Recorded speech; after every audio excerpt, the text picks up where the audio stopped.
Hey, and welcome to Breaking Bread, hosted by me, Crunk Chocolate, a show where we break verbal bread with the quote unquote enemy. Whenever Manchester City has an upcoming match, I will be here having a conversation with a supporter of City's upcoming opponent. Shout out to all those watching on YouTube, Twitch, and even you on X/Twitter. I'm trying to update it. I'm going to start saying X first, but I still got to recognize Twitter because, that's what everybody calls it.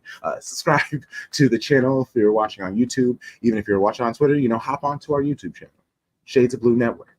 Hit that thumbs up, like the video. To all you lovelies who are watching the replay, you're like, hey, it's 1 p.m. right now in the US. I can't quite make it, but I got you later. And here you are. So hi, thank you, appreciate you. And all those listening to the DSPs on the pods, you prefer audio only.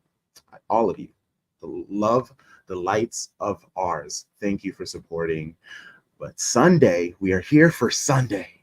Manchester City, they travel to take on the bad boys of the Premier League, Nottingham Forest, breaking spending rules, I will admit that, you're just not as allowed to spend as much in the championship. So that kind of hindered them a little bit. Yeah. And then, I want to be spicy, but also like don't want to insult our guest immediately. So acknowledgement.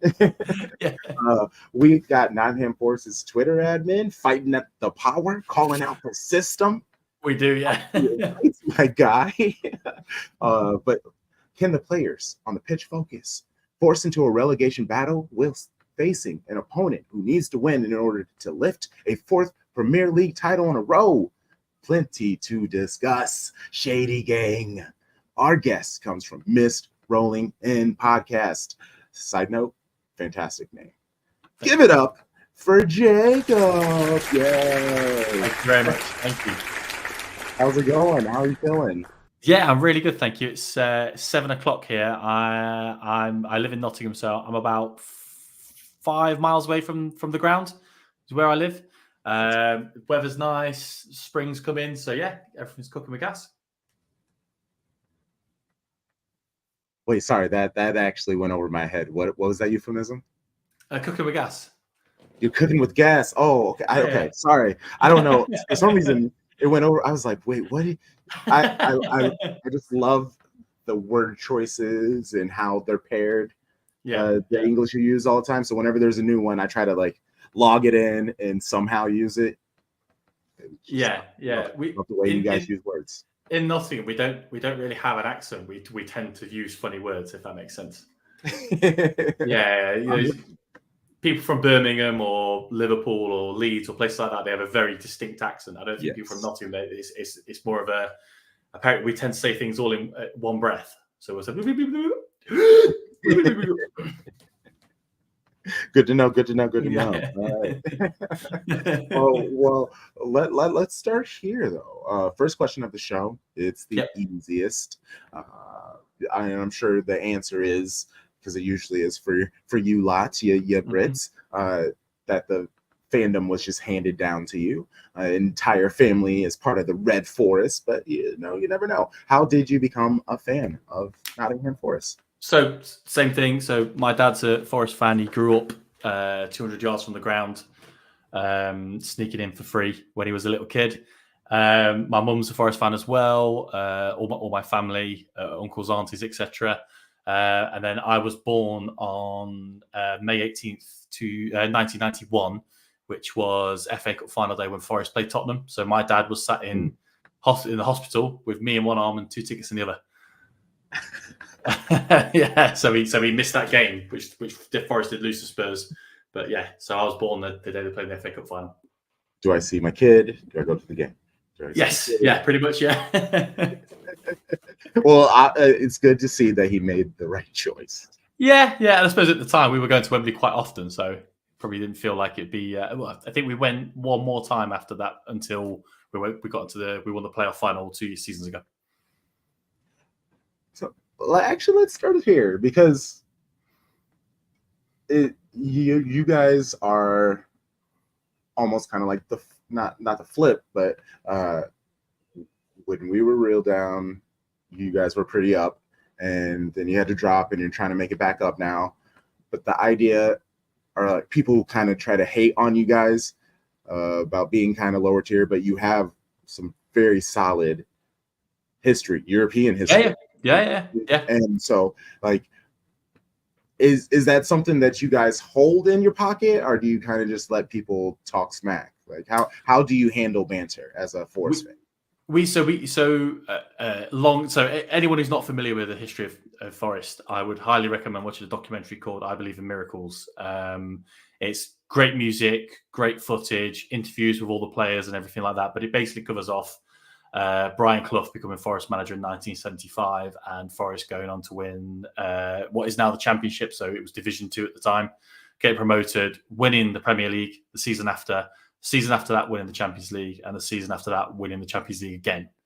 And it covers off all that, and it's not to blow our own trumpet, but it's an amazing watch. And I feel like, as long as you don't support Derby, who are our rivals, you will enjoy that documentary. Who is right, yeah. But yeah, I feel like that would give anyone a good grounding in Nottingham Forest and appreciation for our history. But we used to be quite guilty of. It was very much in our hand. We very much played that card immediately. 2 European Cups. Probably arguably the greatest miracle in football, certainly in our opinion. But I feel like in the last few years, we've managed to get back to the Premier League and all that kind of thing. We were a bit more reserved. We're a bit more happy to kind of go on current achievements rather than past ones. That's fair. All right, let's talk about transfers. Okay. And I mean, I guess let's just get into the spice immediately, I guess.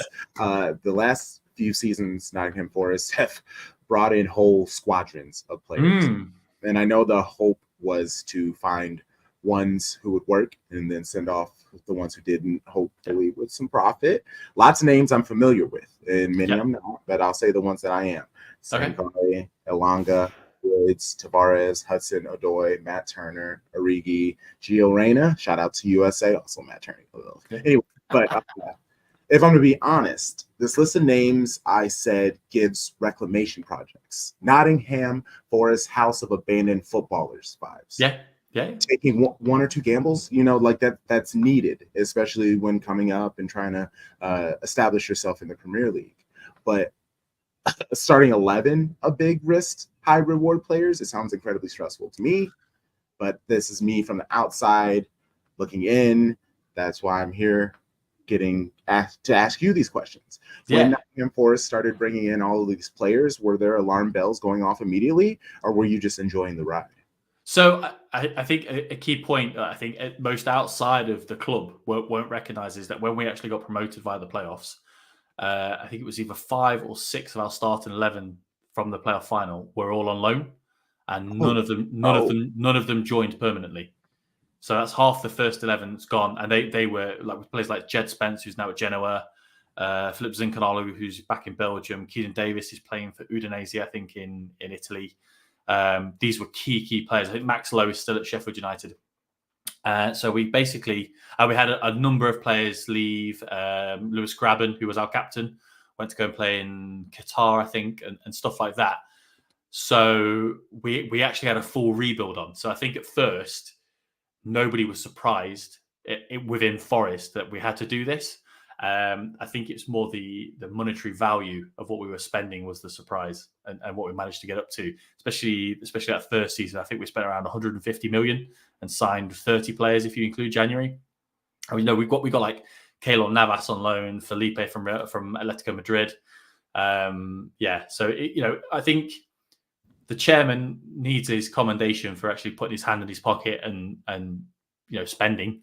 I just think there's a bit of disruption in the background of the club that didn't really help when it comes to what we were spending it on. Yeah, and that's kind of what it was. It felt all over the place. Yes. Because, some of these pickups I really enjoy. Like, I see why you would bring in Elanga, because he just needs more time actually playing, and he's a baller. Tavares, Hudson Odoi, if he can figure out himself, I get all of it on paper. But it just it felt crazy. It felt weird, and Yeah. I'm hoping for the best. And our Shades of Blue were a little bit over 2 years, but Nottingham Forest, I was watching from the jump when I just kept seeing him bring all these players, and I kept talking about it. Yeah. And all my show bros are like, "Bro, it's Nottingham Forest. Why do you care?" And I'm like, "It doesn't matter. It's weird. Like, how do they get away with this? Like, are Yeah. they making money like this? Does Nottingham Forest just every person in Nottingham just buying 4 kits? Like, is there Yeah. something I'm missing?"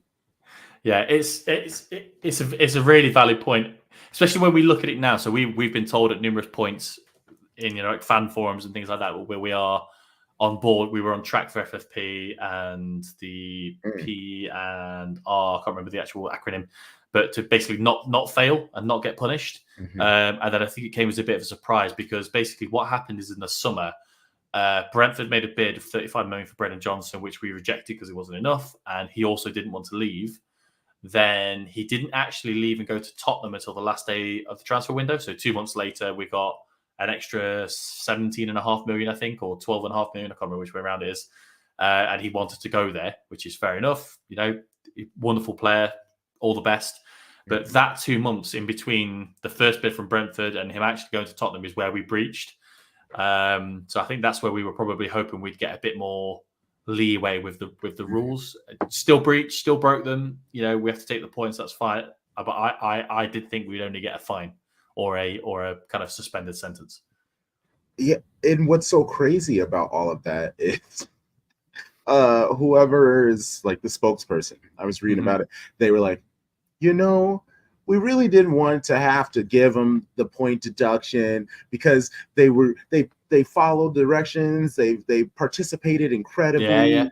But it's just, if we didn't, it would look weird to everybody else, and we can't give them any. And it's like, or you could just not. You could just give them the fine and be like, hey, because they participated, because they were so great, and we understand how this can mess up, just fine you. Like, you could easily do that. I hate when they beat you and it's like, I'm doing this for you. And it's like, you're not. I think they went over the top with the initial Everton deduction. So Everton got 10 points, didn't they? And I think that was way over the top. And I think they set a bad precedence then. If Everton got 10 points for one breach that they admitted, I think they'll come in for a scalp with Man City. I think they're coming for the whole head, aren't they? Which I personally think will be the downfall of the Premier League. I think if the 115 charges are successful, City will pack up their ball and they'll start the Super League. And teams like Juventus, who have no money, teams like Barcelona, who have no money, will join them. If Barcelona join them, Real Madrid will join them because there's no one else to play in La Liga. PSG will join them, and all these other teams. So I think that's a bad thing if the Premier League win the 115 charges against Man City. And I think if they don't win the 115 charges against Man City, they've just lost all credibility, haven't they? Yeah, they can't charge anyone else. And I think they gave Everton such a heavy-handed ruling thinking about Man City, and nobody else. Like, I in all of these rules that they have made ever since Manchester City was purchased, they have not always, but they have often been made and adjusted and tweaked to potentially come at City or teams like City. So I don't want to say specifically City, but teams like City. And now it's just kind of biting everybody else in the ass because you just simply can't spend. And unless you're making that commercial money, that sponsorship money, and most teams in the Premier League aren't. And it's one of those things they could also, I was looking at the TV deals, they can make it more bottom heavy. Like, give more of the TV money to the lower teams because we know that they're not going to make money of it. And that will allow them to be able to spend more to make the league more competitive, which in theory would make better television. But that's not what they want. We all know that. It's not what they want. They want the top to stay the top. Yeah, I think a better method for financial fair play, and don't get me wrong, I get why they're doing it. They want to make it fair. They want to make it so that you don't have crazy owners come in and spend loads of money they don't have. I don't know. Could they do like the owners have to put money in escrow? So if they're saying we're paying X amount for a player, he's going to get X amount a week for 3 years. You have to put that money in escrow. and so to prove that you have it, so the club doesn't collapse. I don't know Oh, what I it could like it be. though. I Yeah, like you know what I mean. And it's you can spend what you have as long as you have uh-huh. it, type thing. Yeah. You look at Newcastle. They should be competing at the top now. They've got a bigger road. They're backed by an entire oil state, but they're not allowed to for what reason? But they've got the money. They're not protecting anyone, are they? Mm-hmm. Yeah, Yeah. it's insane, and it's Yeah. unfortunate for everybody because I'm just as the petty person I am. It just brings joy to me now, seeing everybody realizing it. Yes, there are people still like, nah, City, you're dirty cheats, but it's just like, no, man. I mean, sure, but I feel like everybody's dirty cheats. Like, bro, are you saying everybody's abstaining from just like, even if it like any edge, like you're telling that's what it takes to win. You got to try to by any means Yeah. necessary sometimes. So it's just like, why are we getting on this whole like holier than thou brigade for billionaires? I don't Yeah. know. It's not that deep sometimes. Yeah, I mean, you look at the history of the Premier League. So the Premier League itself, when they tried to start the Super League a couple of seasons ago, Premier League was up in arms, and it's like, well, that's exactly Mm-hmm. what you did. You just did it in one country. You look at Blackburn, bought a title. Nobody cared about that. Newcastle spent £15 million on Alan Shearer in '95 or '96. That's probably the equivalent of 300 million now. Mm-hmm. Man United broke the transfer record every summer. Roman Abramovich came in to Chelsea. Chelsea were bang average before Roman Abramovich. Abramovich only bought Chelsea because they beat Liverpool in the last game of the season, and that stopped Tottenham getting in the top four. They would have bought whichever team finished in the fourth to get Champions League. It was the team they bought, and that's why he bought Chelsea. And then he's spending, Crespo, Shevchenko, Adrian Mutu, Ricardo Carvalho, Paulo Ferreira. Don't care about that, but yeah, as soon as Man City, now they take it. All the charges go back to 2009. Doesn't really make sense, does it? I mean, it doesn't, but people are going to be like, Homers, you're supposed to be talking about Nottingham Forest. So I'm sorry, I put it to them. Your manager, Nuno Espirito Santo, he takes over for Steve Cooper. Okay, shout out to Steve. He seemed like a nice bloke, but whenever the camera panned to him during a match, his face looked like someone who had been treading water for 35 minutes. Like, he just always looked overwhelmed. But onward. And actually, no, I would love to hear your parting thoughts on Cooper. I love Steve Cooper. He'd still be in charge if it was up to me. He is the best manager we've had for 20 years, if not longer. I think he was still at a steep learning curve in the Premier League. This was still only his 2 at Swansea, 1 full at Forest. That was his kind of only his 5th season in management. And it's only his 2nd full season in the Premier League. So I think he still had a lot to learn. He still had a lot to offer. He understood the fans. I know it's a cliche, but he got us. We understood him. I have never seen our ground more rocking to his songs and that kind of thing. He brought the love. I don't get me wrong. I understand why they made the change. I just wouldn't have made it personally. But yeah, I'm still very surprised nobody snapped him up yet. He's going to be a very good manager one day, like an extremely good manager. Yeah. Okay. Well, how has the Espirito experience been for Nottingham supporters? So there's probably been an uplift in performance, not necessarily results. Well, certainly not necessarily results. If the results match the performances, we'd probably be clear of relegation now. Look at our games we beat Newcastle and Man United over Christmas, and they were wonderful performances, really, really good. And there's a couple around there where we lost to Brentford at home for a really bad refereeing decision on a second yellow for Willy Bolly and stuff like that. And again, improved, but just not getting the results. Of late, it's not been great. He plays a very similar football to Steve Cooper. So Steve Cooper, when in the Championship, was kind of 3-4-3 attacking and 5-2-3 defending. Espirito Santo has strictly played 4-2-3-1 at Forest, which is a surprise because he did play the same at Wolves as Steve Cooper. But yeah, the way I describe it is we're now counter-attacking on purpose. So we kind of lull teams into. So our 2 best performances have been against Aston Villa, and there was one recently who I can't remember who it was against, but who attacked us? Fulham. Fulham. We were amazing in the first, particularly the first half.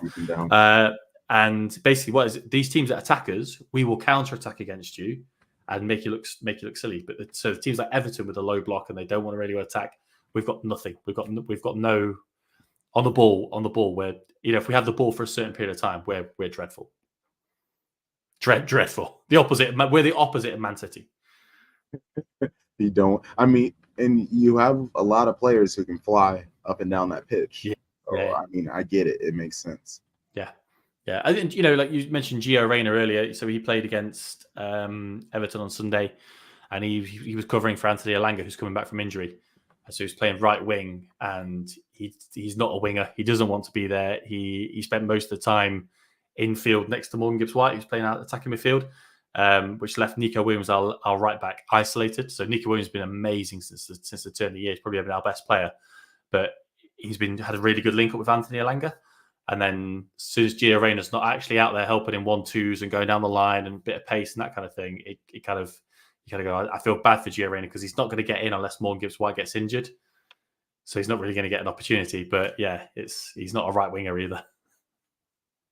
No, he's not. No, he's not. He just gets put out there. Yes. Yeah. But yes, Jacob did tell me this. But I guess it's definitely not a secret now that you are. No. And then also, if Chelsea were average before Abramovich, then good to see them return to their roots. Let's fucking go. Yes, midfield. They are a mid-table team. Just them and United doing mid-table team things. Together. Yes. Well, I find it crazy. If Chelsea win their game in hand, they're level with points with Man United. Oh, in fact, no. So they didn't. They did. They lost to Arsenal last night. So they're not. Yeah. I was working in London yesterday, and I was at King's Cross Station, and it was full of people in red Arsenal shirts. All happy, man. Oh, I hate it. I bumped into an Arsenal fan today actually, and they were rocking some gear, and I was just like, I'm a City fan, and they were just kind of like glared at me for a little bit, and I was just like, yep, sorry. It's real nice. Oh man, it's great. Okay, well, let's talk about the roster a little bit. Yeah, let's do it. And it's kind of my favorite part because you say positive things, I ask for positive things, and then I hop on the other spectrum and I try to get you to be a little messy. So let's see if I can successfully do this. Okay. So let's start off with, who do you feel has been positive, the lights leading the club this season? I mean, there's obvious choices. There's Tyrell Wunyi, the first half of the season, as up front, who was phenomenal. Just can't stay fit, unfortunately. Chris Wood has come in and filled Tyrell Wunyi's shoes, and again, has been phenomenal. Morgan Gibbs-White on his day is, could be playing for England. He's that good. It's just he needs to have more of those days. But the real shining light for me this season has been kind of a flying under the radar signing has been Murillo at centre back. So a young Brazilian, we signed him from Corinthians. He only made his professional football debut last April, so he's only been playing professional football for a year. Oh, he if he's not the best defender in the world in the next 5 years, I will eat a hat.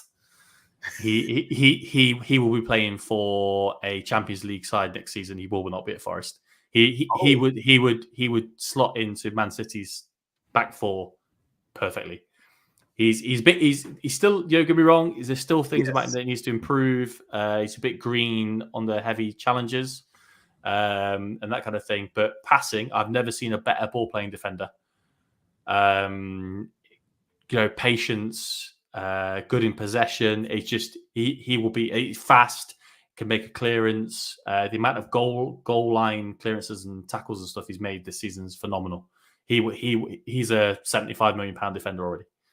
Ooh, so big Brazilian hat. Oh man, please, hopefully you live stream it. Yeah. And then I actually appreciate you because you have given me a little bit of homework, and this is what I love about bringing guests from who support other clubs, because I especially as an American, there's so much I don't know, and Yeah. I love just finding out about everything. I'm not as I've been following City consistently since Mm-hmm. about 2009. Yeah. But I first fell in love with them in 2001, Yeah. but you gave me I Believe in Miracles. I'm probably going to end up watching that tonight, Yeah. tomorrow, something like that, and then I'm going to look into Murillo because uh, I Yeah. love having little like trendy picks, and I definitely will be paying attention to him on Sunday. That is, if he starts. I assume he's going to start. He's started almost every single game. That's how good he is. He's now played more games for us than he did for Corinthians. And we signed. I think we signed him for like £12 million. Honestly, He's phenomenal. that's so crazy. Getting him just really over a year ago. Hey, shout out. A fun thing about us is because we're Man City, we're Americans. I'm sure a lot of people that we reach out to, they're kind of just like, okay, we'll do your show, and I trust me, we understand all of the like implications and rumors Yeah. what people think of City fans, and I personally love bringing people on and watching them go from oh it's like, Yeah. yeah, buddy, you see the vision. We're Yeah. out here. We just keep our heads down. We just try to connect with people, build a real dope community. Mm-hmm. And when we get a hold of people, we get a hold of people. Absolutely. But yeah, no, this is great. We'll be doing plenty of more content together, hopefully in the future. That's I'd how we work. love to. Yeah, Yes. really would. Okay, well, you said tons of positive things about all kinds of players. You're like, I like him, I like him, I like him. All right, enough of that. Who has been struggling? Who has frustrated you? Who is the names that if you see it in the starting 11, your whole day's ruined? I think probably the player that struggled the most this season has probably been Sangare. He's our record signing. I think he came in for between 30 and 35 million. I don't think Sangare, he's come up there. I don't think I don't necessarily think he's been terrible. He's just not been a £35 million record signing. I watched him play for PSV against Rangers in the Champions League qualifying before he signed for us. And I messaged JJ, our other host, to say, I can't believe it. If we sign him, we've got the next Patrick Vieira. He looked amazing. I think he struggled with the pace of the Premier League, which I think a lot of players do. He's probably struggled with being in a team. So obviously PSV are flying at the minute in Dutch football. He's probably struggled with being with a team that's down the bottom and not getting a lot of possession and that kind of thing. And obviously with AFCON as well in the middle of the season. Yes. Yeah. Obviously he won it with Ivory Coast, which is brilliant, but a bit of time out before it, out for the whole time. He was out for a bit of time after it. I'd really like to see him press on next season and become the player that I saw playing for PSV. But in terms of other ones, I think it's more been the lack of consistency. It's not really necessarily a player. It's more like Murillo's been an amazing centre back, but he's only a young kid. He hasn't really had a dedicated centre back partner. So we've had Felipe, who his knees are so bad he basically doesn't train anymore. So last season he played a lot of games, but he never trained. This season his knees are so bad he can't even play. Willy Bolly's had a lot of injuries and suspensions. Andrew Omar-Bamidele's come in. We signed him from Norwich. He didn't make his debut until Nuno was in charge. He's been pretty good, but again, he's quite green. He's played not a lot of games in the Premier League. Still very young Irish defender. Same with central midfield. So Sangari's not been the best. Danilo, who can be fantastic, has been hot and cold this season. Ryan Yates is Marmite for Forest fans. You know what Marmite is? I do know. Yeah. So he's Marmite for Forest fans. When we were in Championship, I did not like Ryan Yates at all. He's won me round, and now I'm kind of out there on my own as the only non-hater. So it's like kind of like lack of centre back partnership, lack of central midfield partnership. Callum Hudson-Odoi is brilliant and will be brilliant, but he's still coming back from an Achilles injury, which is like 4 or 5 years ago, and you can almost see he's been a bit timid. So he's growing into it. He's getting better. Anthony Elanga, brilliant, but I don't understand why Man United sold him. If they kept Garnacho but sold Elanga, I don't get that. Divock Origi, that's been a waste. That's been an absolute waste. Honestly, when I saw him go there, because I think that was my real sign when I realized maybe the direction, or there wasn't a direction of where you were signing. Like you knew you had like a game plan, but no direction. Yeah. I think also worth mentioning as well, goalkeepers. So we signed. We last season we had Dean Henderson for the first half of the season, and then he got injured in January. I was at the game actually. He took a goal kick and basically fell forwards. I think he popped a muscle in his thigh or something around that. Yeah, he basically took a goal kick and just fell forwards. And then we had Keylor Navas, so 3 times Champions League winner Keylor Navas. So they were brilliant, absolutely brilliant, solid, great. Then we were in for Henderson again, and there was, I think, these are all rumours, but there was a lot of back and forth from Man United about whether it's a loan or it's permanent, or if it is a loan, when's it become permanent, and what are the factors and things like that. And basically, we give up and sign Matt Turner. I didn't know much about Matt Turner, and I found out a lot about Matt Turner, and none of it's great, in my opinion. No, it's not. Don't get me wrong, very decent shot stopper. Probably, in my opinion, like a championship level goalkeeper, probably be pretty decent. Certainly not better than Ethan Horvath, in my opinion, another American goalkeeper who left us up permanently in January. But yeah, and then we also got Odysseus Vlachodimos, who is a German-born Greek goalkeeper who we got from Benfica. I thought he would be pretty decent, but he's like a really weird stat of whenever he played, he never saved a shot. That's not great. Yeah, so it's like really low shot saving percentage, but not necessarily ones he should have saved, but like everything that went at him went in. And again, not, like some of these were bangers, or cross goal tap-ins and things like that. But yeah, it was a strange situation to be in. And then we signed. We were in for a lot of goalkeepers towards the end of January. We signed Matt Seltz, who's really grown into the number 1 shirt. I wasn't enamored when we signed him. We linked with some much better keepers, in my opinion, like Cohen Casteels from Wolfsburg and Navas coming back. Or David De Gea on a free, because his agent is Nuno's super agent, the Portuguese super agent who signed Ruben Neves and that. So that would have been nice. But yeah, Matt Sells has grown into the role, but it's just these little inconsistencies of kind of like Taiwo being injured and then Chris Wood coming back in and being great. Then he was out for 8 weeks. Central midfield not being settled. Elanga plays well at the start of the season and gets injured. Hudson-Odoi is injured, then plays well. They'll have them both at the same time.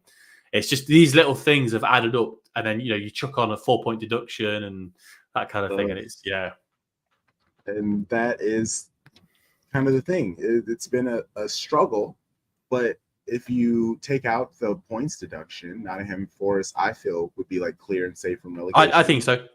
Yeah. And because you could draw out the season, have the occasional loss, and you're still fine because, Luton Town, Burnley, and Sheffield, they're going to lose.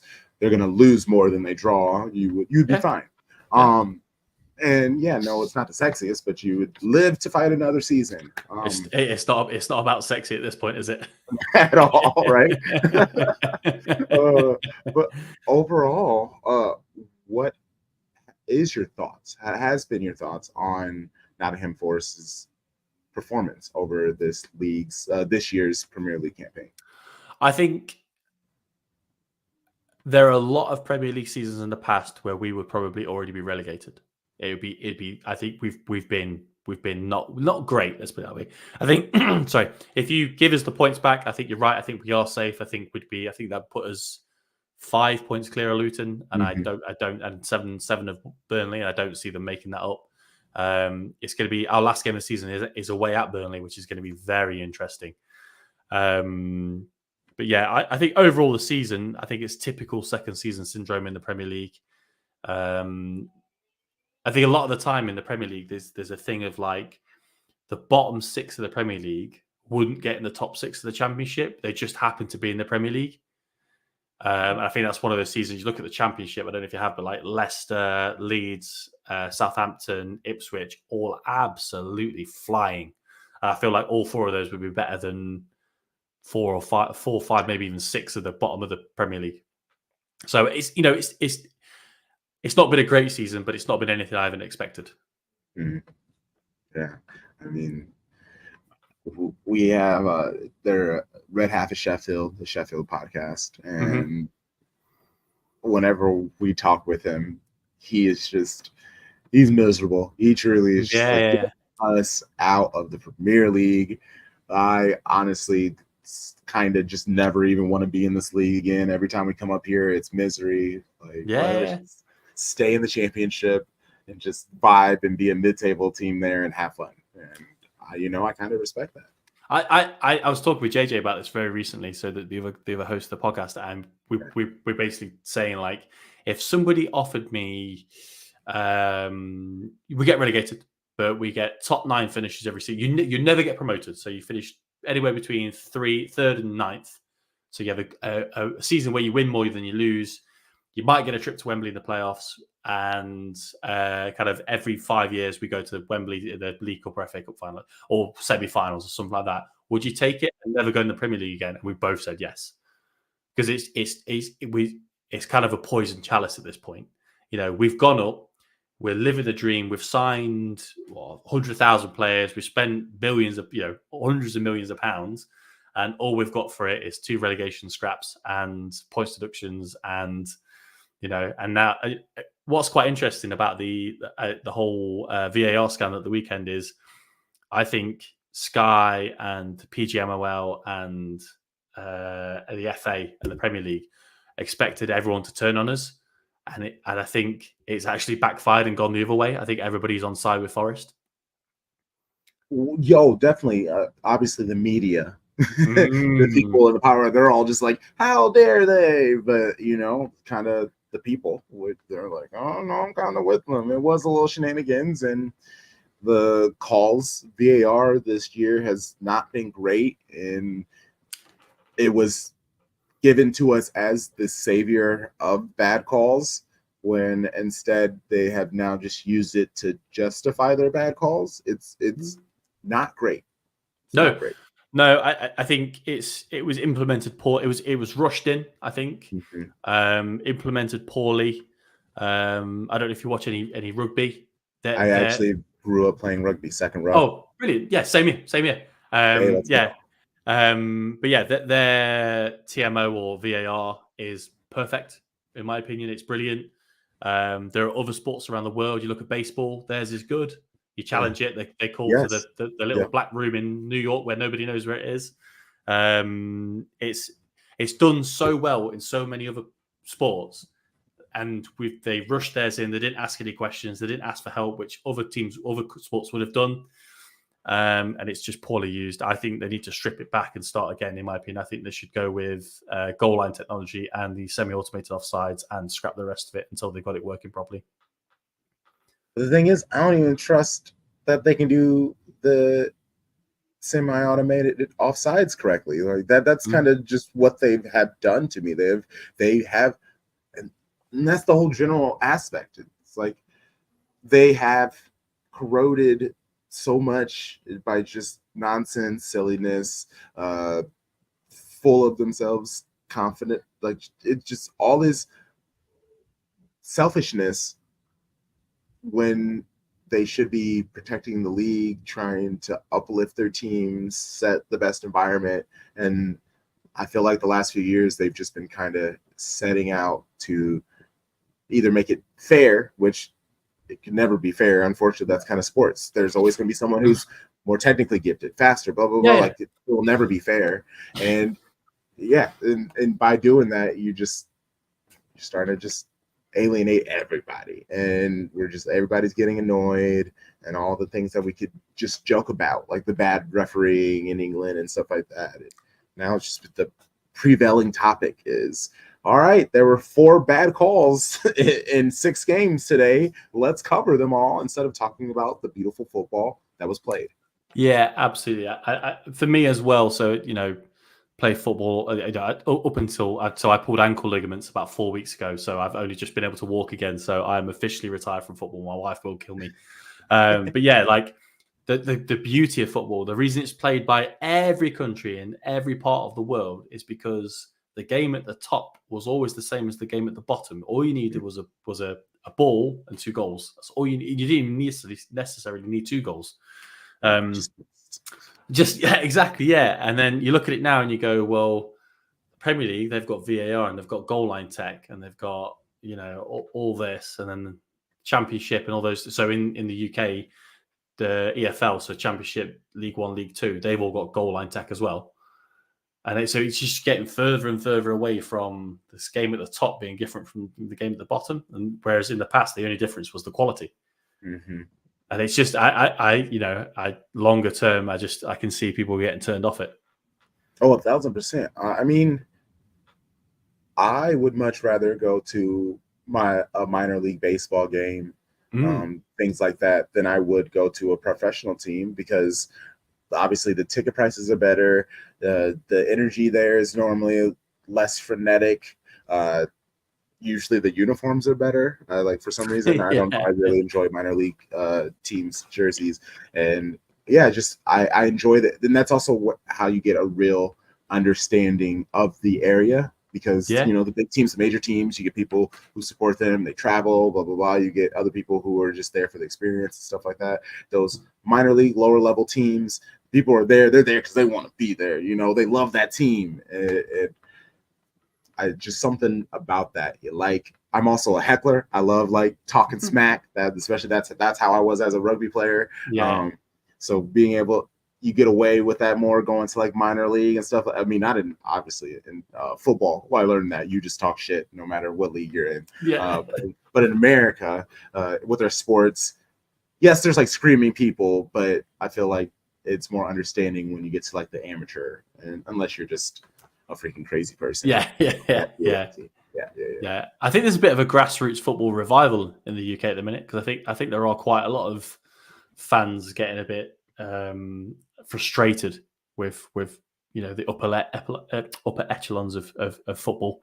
I know my very local team is a team called Bayford United, and they've got a wonderful ground, really nice setting. They get a really hardcore following, kind of home and away, which is wonderful to see. So yeah, they do great things. Like, so if Forest are playing early or late kickoff, they'll put it on the TV. So like, come and watch Forest and then watch us and stuff like that, which is great. I feel like that's happening all the way up and down the country.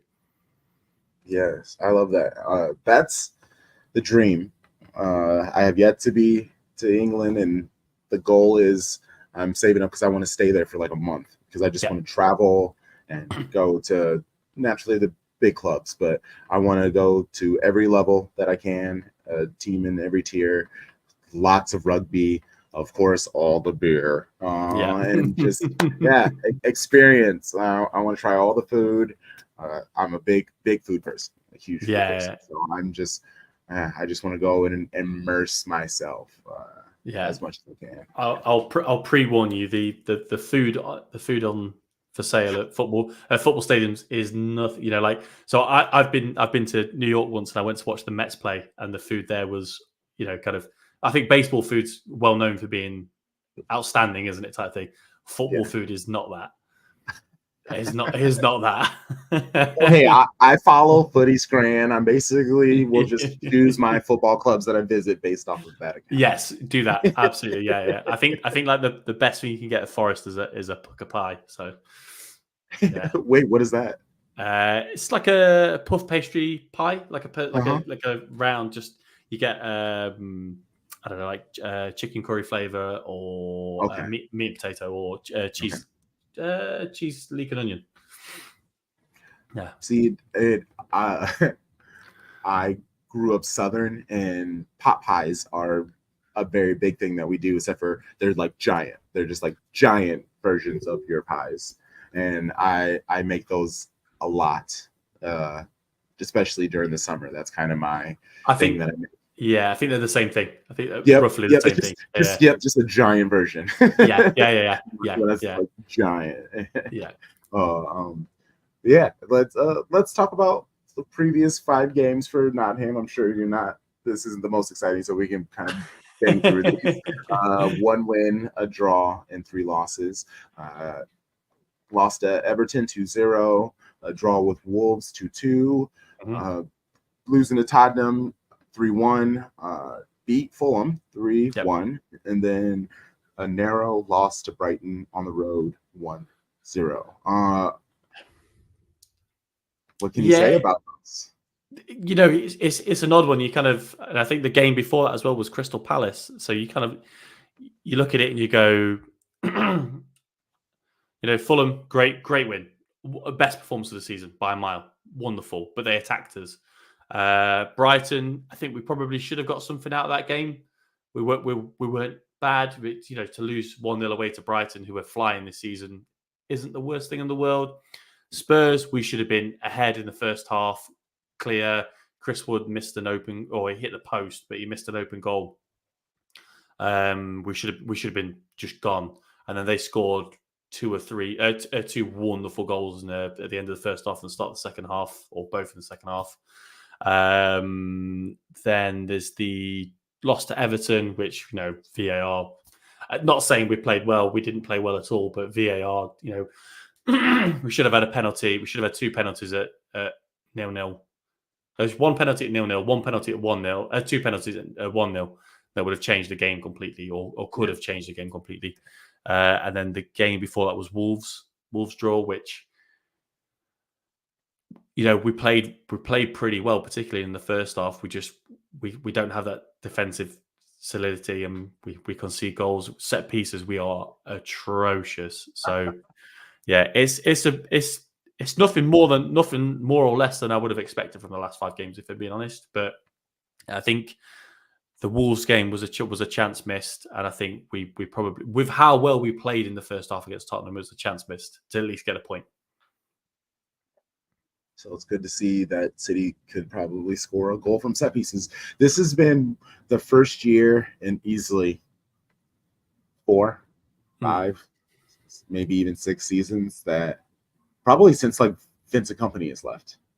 Yeah. Since I was like, yeah, we're good at set pieces. We're great because, you know, we had Vinny or Aguero and Silva. We had players who those were their things. And I'm not saying we don't, but we got our Vicens, our new set piece coach. He's been amazing. He's been brilliant. There have been multiple goals we have scored from set pieces that everybody specifically runs to him to thank him. Pep has said it in interviews. So the way that we are, we love giving credit to, if they say it's him, give him the credit. So shout out to you, Vicens. Please don't leave, even though everybody who we bring in and starts getting the slightest bit of acknowledgement gets stolen. Gets stolen, yeah. I think City set piece is actually a really interesting topic, because so when Pep first came in, he loved the second ball into the box. So you know, roll it out whichever way, you know, to the edge of the box and back out, or to the short man and that kind of thing. Because, you know, in football, it's the hardest thing to defend is the second ball from a set piece, because you can't practice for it. You don't know where that ball's going to land. You don't know how it's going to come in. But Pep's really abandoned that in the last kind of 1, 2, maybe 2.5 seasons. He's really gone back to a traditional put the ball into the box, which is it's very not Pep. I always find it surprising, always, especially after the first kind of 2.5, 3 seasons where we play it short, we try something a little fancy type thing. To go for a more traditional set piece is very, very odd. I think that's the Englishification of Pep. That is him adjusting, because I remember when we first started, it was the end of the season. So I remember we quickly went into the summer, and I didn't want to go into a break. So that's half the reason how content season started. That's what we call our summer shows, is content season. And I had on a good friend of mine, Acid House. He's a United fan, and he grew up from the area. So he's exactly what you think. I loved having him on because he's a homie. He's just like shit. And the entire time I'm having the best time. I'm laughing, but I had so many City fans who are English, and they were like, "Why did you have this asshole on? I hear people just like him every day." And I had apologized to them, but American fans like me, they don't get this experience. We don't. And honestly, when him and I first became friends, I had to like adjust to it because it's just so intense, and he's just always talking crap. And even if it doesn't make any sense, he's just talking crap. Yeah. I love it though. I love the energy. Good people, sweet people, sure. But I actually have no idea where I'm going. I just United fans are the best and the worst. So let's just sit in there. Well, I put starting 11 prediction in here, but I'm awful at them. I don't enjoy doing them, and we don't have to because I have no idea who Pep's going to play. I know Halan's not going to be there, so obviously that's Alvarez. Like, there's things that you could use, but I in think the end, Foden's injured as well, isn't he? yeah, Foden. Well, he said Foden is back. Oh, I thought Foden Haaland didn't train, but John Stones is back. I thought that's what I saw. I might have misread it. I thought it was Haaland isn't back and Foden and Stones are back in training. I'm sure I read it was Haaland and Foden both missed training. Not that they're out, that they missed training. Yes. And it's gonna be Scarf. It's definitely gonna be a Rico Lewis game. We need lots of rest. It's crazy for me to even say I think we need to rest Rodri and Kyle Walker as well. I watched the Real Madrid game, and he's got, in my opinion, he's gone from looking like the best right back in the world to looking semi-brain dead in the last 2 months. I don't know because he's been injured. He's had a few niggling injuries. Yeah, so he actually needs to come back. That's kind of the thing. He needs. Yeah. I think that's kind of what it is he's just struggling. He wasn't. I mean, if we're going to keep it honest, he wasn't doing the best, and I think Pep's system with the possession, yes, the whole idea is to keep other teams from scoring because you have to have the ball to score. But we're using Walker in a more offensive position, but he's supposed to be our defensive support. There are times where he's just as far up as like Phil and Halan and all those people. He's not able to do what he's supposed to do. Yeah. I don't know. I've also been very messy where I'm gone out and said that half the reason why Kyle Walker is getting all this stuff is that conversation him and Pep had having sushi at the bar was him being like, look, I'll put you in more. I know you want to go to Bayern. I know Bayern wants you because they want to give you more responsibility. I'll give you more responsibility. We'll move the thing around you. You're going to get voted captain. Oops, sorry. Yeah. They made him feel good and made him feel welcomed and warm. And we just kind of have to go with the season. It is what it is. Yeah. Do you think City could go in for somebody like Jeremy Frimpong in the summer? I would love that. Bring him back. Bring him back. Yes. I would personally love that. Pep uses our right backs, left backs as wing backs. But when you talk to City fans who call themselves tacticos, the idea of a right wing back doesn't fit Pep's game. Yeah, I see that. And I guess I get that, but for what he wants people to do, Frimpong, yes, he would need to get a little bit better defensively, but he's young enough to do so. And quick enough. Yes, and quick enough. And just talented on the ball. Our whole thing is having the ball, passion. Same thing with Daku. Daku wanted to run, and Pep had to teach him, hey, sometimes you got to pause. Same thing he did with Sterling. Exactly. But Sterling got him at 25 instead of 21 like Doku. Yeah. But he could do the same thing with Frimpong. Scarf, you know the vibes. Our thoughts on Daku when he came in, he was hyped and looked good, but I hear less. So I tweeted the moment we got him. It was like 2 weeks after his first match. Please be patient with him. He's going to be amazing. Yeah. The moment he was announced, I looked into what he was doing. People, because he was injured for a bit, and it was a big injury, so people were very worried, and that takes some time. And they're like, he's injured. Yeah, he's coming back from a huge injury. That takes time. He's young. He probably wanted to get back on and start playing. Yeah. And League One is super physical, like incredibly physical. Like people think the Premier League is physical.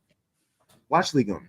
Yeah. Like, watch Bundesliga. Sometimes these tackles these people are having are insane. Yeah. I've loved him. I've seen the promise. People wanted like a Mahrez type, and I try to tell people Daku is a Mahrez type. Just because he's faster, yes, but what Mahrez does is he takes players on. He dribbles. He sets up chances for his teammates. In the end, that's what Daku does. He just does it with more pace. Yeah. And people just kind of get so lost in the obvious, the minutia, the contextual gets lost on people. And I love what Pep has been able to do with them. He's moved him around. He's trying some things, but he's now looking very comfortable on the right. He's looking very comfortable on the left. His finishing product, he's able to find his players a little bit better. He's looking up more. I have seen so much growth from him. And anybody who doesn't rate him, that's just how I know you don't know ball. And I hate that phrase, but it's usually when I use that phrase, I am like truly insulting you. It's just like, yeah. Well, so it's funny actually you say that about Doku, because we watched Forest played Stade Rennes at St George's Park in pre-season friendly, and he was still at Rennes. And me and JJ were watching it and kind of talking to you. I think watched him in particular, going, "Wow, that is going to be some player." Because I think Rennes paid quite a lot of money for him from Anderlecht when he was very young. I think they paid upwards of 20 million for him. But yeah, I think he's going to be a wonderful player. I think he's going to be kind of Raheem Sterling, who can also pass, if that makes sense. I think that's where he's going to end up.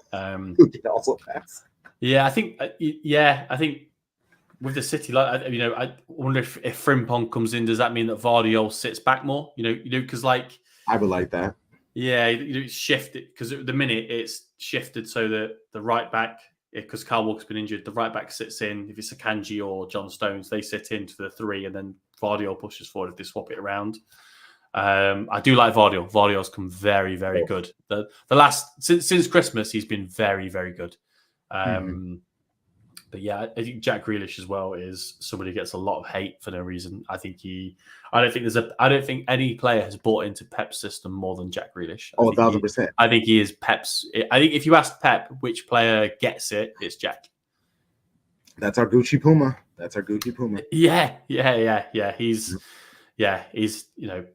I don't know. It took him a season or 3/4 of a season to get up to speed with it, but he's understandably. He's a player. We know he's a sweetheart. We know he's a baller, and we know he's a himbo. Like, Pep's system is a lot, and it's understandable that it took a bit for him to kind of get it together, for sure. Daku, he's just and it's really cool that you all see him. What told me he was going to be special was I watched a video back when it was like 3 years ago. He was doing an interview, and I think he was just asked about his mentality on the pitch, and he said, "I want to kill them." Like, obviously not really, but I want to kill them. I want them to be miserable. I want them to hate their life. Like, I want them to see me and regret them ever playing football. Like, it was OD. It was so intense. And I was like, let's go. That's what the greats have to have. That is that mentality. Like, I want to ruin your life. It's not great, obviously, like, for the person you're about to play against, but that's how you win. I think, I don't know anything about his background, but I think you find that with a lot of sports people where they come from a tougher background, shall we say. They have that mentality because they've lived through tough times. I don't think you don't see a lot of blue blood elite athletes, in my opinion. That kind of people who come from wealthy backgrounds don't tend to make good sports people because they don't have the hunger and determination. They just don't. They don't have it subconsciously. You could choose to work hard and type thing, but you don't have that Michael Jordan dog in you, do you? You know what I mean? You don't have the. I don't particularly like basketball, but I've watched The Last Dance 5 times because it's compelling. It's compelling television, entertainment. There we go. Wonderful. It is wonderful. Saka will probably fulfill that, making them miserable mentally on Yeah, Sunday when yeah. you take over if he doesn't blocking them. Yeah. So this is the first time me and JJ have been to a game together this year on Sunday. Oh, that's exciting. Love Yeah, that. so there's a few games where the last game we had tickets to the Wolves game that we had to get rid of because I couldn't walk basically. Oh, I had yeah, so the ankle. pulled Yeah. ankle ligaments. Yeah, so I couldn't Yeah. walk, so he didn't go. Well, I could walk, but I couldn't go upstairs. That was the problem. I didn't really fancy going up on my hands and knees at the ground. Yeah, and then there was a couple of games where JJ's had to cancel. So yeah, it'd be nice to see him and as he says, have a few pints. I think he means a lot. Oh, I mean, naturally, got to be humble. He didn't Yeah. say how many. He just had a few, and a few could mean more to him than a few would mean for others. Exactly. Yeah. Before I get you out of here with a score prediction, what is your perspective on Morgan Gibbs White? That's a great question. I think Morgan Gibbs White could be somebody. So Man City signed Mateus Nunes to replace Gundogan, didn't they? I didn't really watch him very much at Wolves. I trust that I would trust that Pep and Tiki would get it right. I haven't really seen it in him whenever I've seen him play. I think somebody like Morgan Gibbs White would have been exceptional for Man City, where he is going to have a lot of possession. He's going to have a lot of time to express himself. I think he'd really, really, really, really come good. But for Forest, he makes a lot of mistakes in like the 3/4 position in our half. So if we're counter-attacking or we're bringing the ball up and it's just before the halfway line, he'll do something. And if it comes off, it's brilliant. It's amazing. He's a wonderful footballer.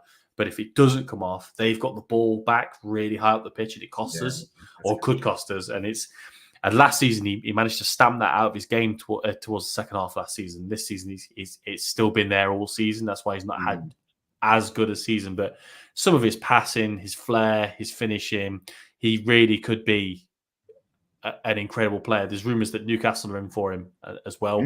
But yeah, I'd love to. I say this. I mean, I say this about so many players with great potential, but I'd love to see what Pep would be able to do with it. I'd love to see it. Same with Murillo as well. I know I mentioned him earlier, but yeah. I think because he's a left-footed centre back, so he could do that left back. He do centre back, especially if the left back's not going to be bombing on forwards.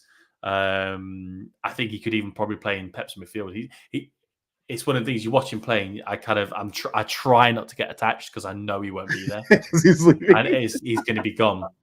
I just hope we get a good amount of money for him. Basically, he's like I will follow his career forever because I genuinely think he'll be incredible. Dope. Well, what are your thoughts on this match? How do you see it going? If I could get a score prediction out of you. I mean, I can only see it going one way. I can only see City winning, really. Especially, they're in that mode, aren't they? They're in Terminator Shark Team mode, aren't they? Yeah, with the blip at Real Madrid again. They didn't even lose that game, did they? Got knocked out, but they didn't lose. I'd like to think it'd be low scoring because we've really got to concentrate on goal difference. But yeah, I mean, I'll go 2-0 Man City. But yeah, it could be anything really, because if you guys come and attack us and we can counter attack, we do. I don't know if you've watched the highlights of us against Fulham, watch them, and if you attack us, there's a risk. Let's put it that way. That kind of exactly how we want to play. We want you to attack us, but I think if you start drown, if we can't get that ball back off you, we're going to drown real quick. I mean, the way to beat us is counterattacking football, coming at us. 12 games, first giving up the first goal in the match. That is now a Pep career high at Man City. So, stats, the season patterns have said you will score first. But our last 7 matches when that has happened, we are unbeaten. 6 wins and a draw. So it upset me tons at the beginning of the season because they weren't able to find their way out of it. Now we are able to find our way out of it. Losing to Real Madrid really pissed them off. I honestly think just barely beating Chelsea also pissed our players off. Yeah, I'm excited for this match, and they now have time off because of the Champions League. I don't love it, but I also don't hate it. Yeah, I mean they've got Brighton as well, haven't they? Before the game on Sunday, which is going to be an interesting game. I think City will win, but it's you don't know what Brighton's going to turn up, do you? They're so injured. Like everybody's basically out. I was looking at their list, so I that has me hopeful. On top of me supporting Manchester City, I should be hopeful. But when like 8 out of your normal starting 11 are missing, you feel a little bit better about your opponent. Yes, yeah. I mean, Brighton are a very interesting team. They're very similar to West Ham. I have a really close friend from childhood who's a West Ham fan, and I see them both very similar. They're having decent seasons, and their clubs on the upwards trajectory, but they're always like a 30-goal a season striker away from that next step. Brighton are great. I think they're ran really well. They're purchasing, they're director of football and all that kind of thing. But if you're reliant on Danny Welbeck up front, you're never going to cross that. You're never going to cross that line. And it's the same with West Ham. While they're still reliant on Mikel Antonio, wonderful player, great player. They're top goal scorer in the Premier League. You are never going to cross that line to take the next step while you're still reliant on that kind of striker. 4-1. So we have a inside running joke in our show. Okay. One of our co-hosts, his name is Sharpie Charlie, and he has his own math style, and he just doesn't. He'll be like, let's say City. It started off with him being like, City will win by 3. So if it's 3-0, 4-1, 5-2, I don't know. Yeah. But it has now evolved to the Sharpie clean sheet. So like a 4-1 win is a 3-0 clean sheet to us. Okay. All we want is a clean sheet, and we can't get it. So this is kind of like the closest thing. We always allow one. So if we allow one, that is a Manchester City clean sheet. It just is what it is. Okay, I'll take that. Yeah, I get that. Yeah. And even though we're winning, it's like, why are you still trying to find little joys in things? But this is the sicko in me. I'm just like, I just want a clean sheet. Am I a dinosaur? The answer is yes. Clean sheets are the thing of the past, Grandpa. Go to bed. Yeah. So I used to work with somebody years and years and years ago, and him and his brother used to play FIFA at lunchtime. And one of the things they always described was a win by 3 or more goals. It was officially, technically, a lesson. You got a lesson in football. So that's one of the ones I use. So if it was 4-1, it'd be a Sharpie clean sheet and a lesson in football. I love that, baby. Oh man.